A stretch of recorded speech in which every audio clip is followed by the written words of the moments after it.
Hi everyone, it's Agnes, and there's been so many good viewers' questions coming into my email lately.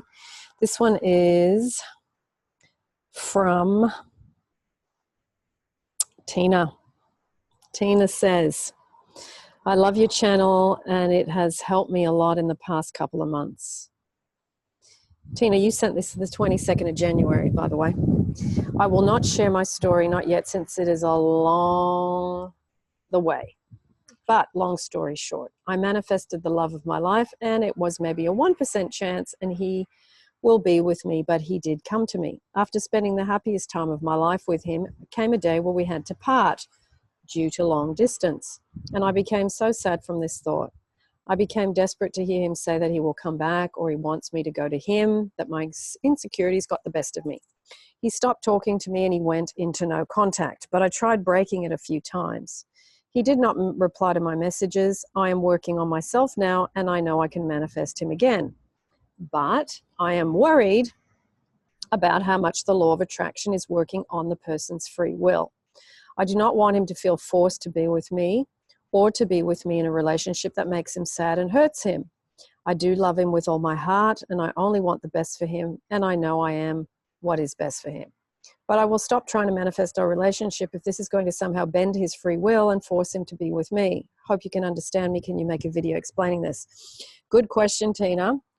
Dan and I actually did talk about this in an interview about free will recently. Now, I will talk a little bit more about it because this is a direct question from you. Now, we do not have the power to control, but we do have the power to influence, coming from a place of self-love and coming from a place of giving. So think of it this way. People still have the right, thank goodness, to choose to reject what we send, meaning they can choose to be with us or not. So you can't actually bend his free will. He's free to choose to be with you or not. But if you're coming from a place of need, most often in my experience of working with people and in my own life, people reject when you're coming from neediness because they feel it and they're repelled by it energetically. It's like, ugh. Or they might step in when you're a bit needy, but as your neediness increases, then they start pulling back further and further. Okay? So, like you said here, I don't want him to feel forced to be with you. You can't make him feel forced to be with you. You send stuff out. See, I know some of you are in situations, and I will mention this, that people are controlling you and making you marry certain people or be with certain people. Now, what I will say about this is no one can control you unless you agree to it, unless you allow it, unless you say yes to it, unless you are afraid and you are, financially not able to stand on your own 2 feet, and then people have power over you. But that is still you choosing to agree to be controlled, okay? I just want to add that in. So people can still reject what you send, and they can receive and accept what you send. So if you are, this is lovely what you said here, I only want the best for him, and I know I do love him with all my heart. And I do not want him to feel forced to be with me or to be in a relationship that makes him sad and hurts him. So you want only the best for him, okay? So he can accept or reject what you send. If you're sending love or if you're sending anything to anybody, people can accept it or reject it. Now, people, I think, have free will. They do. But they are often on automatic pilot because of childhood stuff, experiences that happened, emotions that got triggered.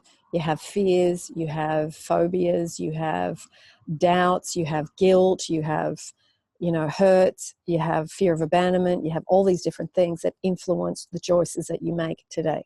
Okay? The other thing is the law of assumption. What you assume to be true, what you believe, is what you get as well.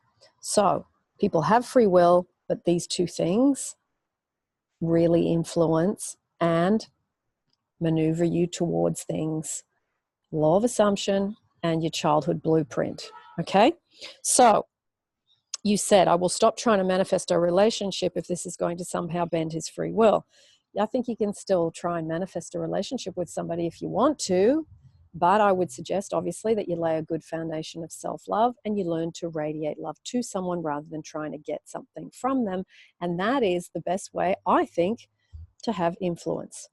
You have power of influence because you've learned the energetic flow of out rather than trying to get. People that are trying to get often get left by people, okay? The energy of getting is the opposite of gratitude. It's the opposite of appreciation. It's the opposite of love. It's a sucking kind of, I heard someone describe it yesterday when we were talking as vampire energy. It's like a vampire trying to get, okay? It's a vampire archetype, okay? So you cannot bend his free will and force him to be with you. Try, I think, if you still want to be with this person, Tina, to really just do your self-love, send it out, relax and let go, surrender and allow, okay? Then you know if he comes to you that he's come of his own free will, using those words, of his own accord, of his own desire, okay? So, good question, by the way. I have a lot of them in my email, so, I'm sorry it's taken me so long to answer this one. But it is a very good question, and I think a lot of people will relate and wonder and ask, and it will be something I think that will help others. So thank you for asking that question. And I will put the viewers' questions playlist down below. And I also will put down below a YouTube I did, which comes from Neville's book, Prayer, the Art of Believing. And it's about that very thing of thought transmission and people rejecting or accepting what you send. Okay? So Neville does talk about this. He talks about imagination creates reality, feeling is the secret. He also talks about thought transmission and how we can influence people in a positive way, but that people still can. And thank goodness, because if someone that you didn't want wanted to be with you and you had to accept that and you had no free will, imagine how horrible that would be, So you got to think of it as, I'm free to influence someone positively with my self-love, but people that want to be with me that I don't want to be with, I don't have to accept that if I don't want that, if the shoe is on the other foot. I'm free, okay? So see the benefits of it as well. See the other side of the coin. Lots of love, everyone. Thank you, Tina, and I'll see you in the next YouTube.